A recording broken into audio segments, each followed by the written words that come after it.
नमस्कार, आपण पाहताय सांगली न्यूज. विट्यातल्या शक्तीपीठ विरोधी आंदोलनाची ठिणगी राज्यभर वणवा पेटवणारी ॲडव्होकेट दीपक लाड यांचा आक्रमक पवित्रा.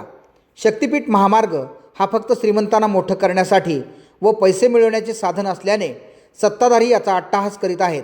परंतु सांगली जिल्हा संघर्षकांचा आणि क्रांतिकारकांचा आहे हे लक्षात घेऊन सरकारने वेळीच हा शक्तीपीठ महामार्ग रद्द करून त्वरित लागू केलेला शासन निर्णय मागे घ्यावा असे आवाहन सत्ताधाऱ्यांना केले. तरीही हा शक्तीपीठ महामार्ग आमच्या शेतकऱ्यांवर लादला तर प्रचंड विरोध करून हा डाव उधळून लावू असेही ॲडव्होकेट लाड यांनी या पत्रकार परिषदेत म्हणले आहे. पाहुयात या पत्रकार परिषदेत ॲडव्होकेट दीपक लाड यांचे सत्ताधाऱ्यांना घाम फोडणारे असे प्रश्न. शक्तीपीठ महामार्ग विरोधामध्ये सांगली जिल्ह्यातला शेतकऱ्यांचा असंतोष वाढलेला आपल्याला दिसत असताना विट्यानगरीत दिनांक 6 जून रोजी या ठिकाणी शक्तीपीठ बाधित शेतकऱ्यांची सभा आयोजित केलेली आहे. खरं तर ही सभा नसून शेतकऱ्यांच्या वेदनेचा एल्गार मेळावा आहे. खरं तर मागणी नसताना हे शक्तीपीठ नावाचं भूत आमच्या मानगुटीवरती का लादताय?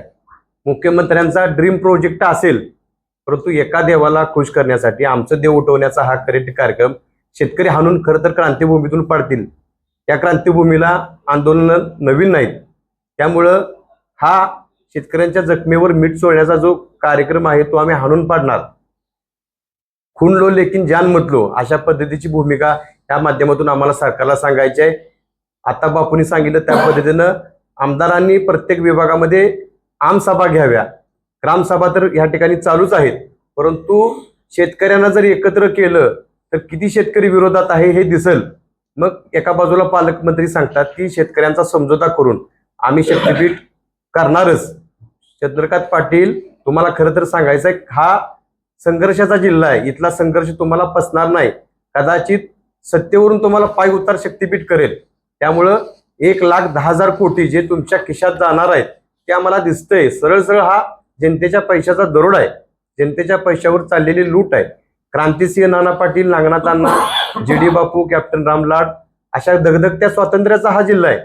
आज इथं आंदोलन करायला लागतंय आम्हाला शक्तीपीठ विरोधामध्ये. एका बाजूला विट्यातले साधे साधे रस्ते झालेले नसताना शक्तीपीठला 1 किलोमीटर 254 कोटी रुपये तुम्ही खर्च करणार आहे. ते पैसे जाणार आहेत कुठं हे सगळं शेतकऱ्यांना दिसतंय. रेडी रेकनरचा दर आता विट्यामध्ये जमिनी घ्यायला इथला शेतकरी म्हणजे एक पाऊल पुढे जातोय आणि स्वतःच्या जमिनी कसा तो देईल? 3-3, 4-4 पिढ्या आपण त्या जमिनीवरती जोपासल्या. असं असताना आपल्या हक्काची जमीन कोणीही देणार नाही. त्यामुळं मुख्यमंत्र्यांनी, पालकमंत्र्यांनी आणि प्रस्थापित पक्षातल्या सर्वच नेत्यांनी जनतेच्या भावना लक्षात घ्याव्या आणि शक्तीपीठ महामार्ग हा कदापि ह्या जिल्ह्यातून जाणार नाही. जुना जो मार्ग होता तो रद्द झाला आणि पुन्हा आमच्यावरती हे भूत जर तुम्ही लादत असाल तर ह्या महामार्गाला प्रचंड मोठा विरोध आहे.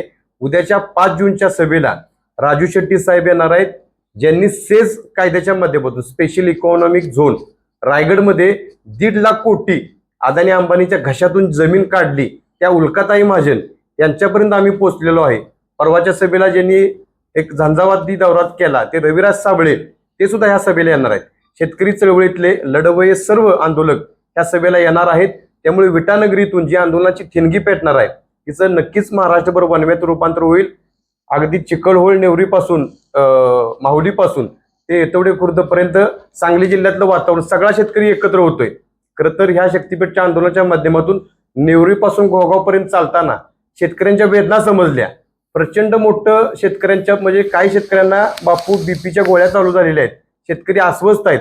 आणि दुसरी एक अशी महत्वाची बाब की जे आता गट आहेत ते सगळे लॉक केलेले आहेत. सोसायट्यांना कर्ज मिळत नाही, जिल्हा मध्यवर्ती बँकेला कर्ज मिळत नाही.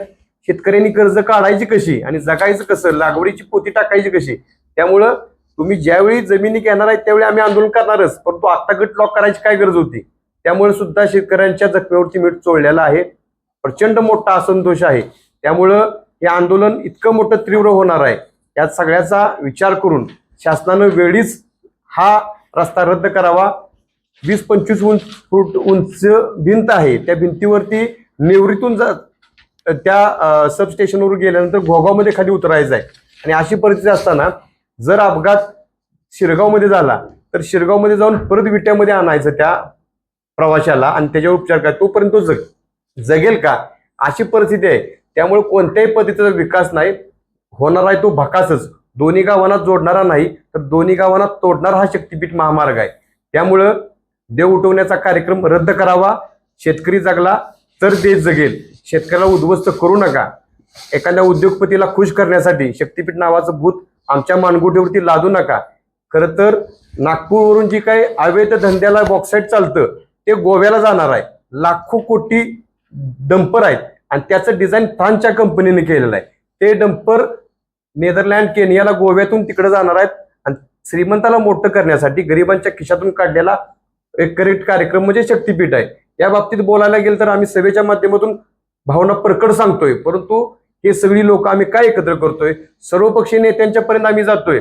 भाजप असेल, शिवसेना असेल, डावी चळवळ असेल, उजवी चळवळ असेल, परंतु जे लोक येत आहेत त्यांचं स्वागत करतोय, जे येत नाहीत त्यांनाही आम्ही घेऊन पुढे चालतोय. या तालुक्यामध्ये आदरणीय ॲडव्होकेट बाबासाहेब मुळीक, आदरणीय भाई ॲडव्होकेट सुभाषबाबू पाटील यांच्या नेतृत्वाखाली उद्याची ही सभा होणार आहे. परंतु माझं या निमित्तानं प्रत्येक तालुक्यामध्ये हे आंदोलन जिवंत ठेवण्यासाठी तिथल्या प्रस्थापित नेत्यांना एक आव्हान आहे. कारण आज शक्तीपीठाच्या बरोबर जर आपण राहिलो नाही तर उद्याचा काळ नेत्यांना आपल्याला माफ करणार नाही. एवढी या ठिकाणी भूमिका व्यक्त करतो. सांगली न्यूजसाठी विद्याधर कुलकर्णी, विटा.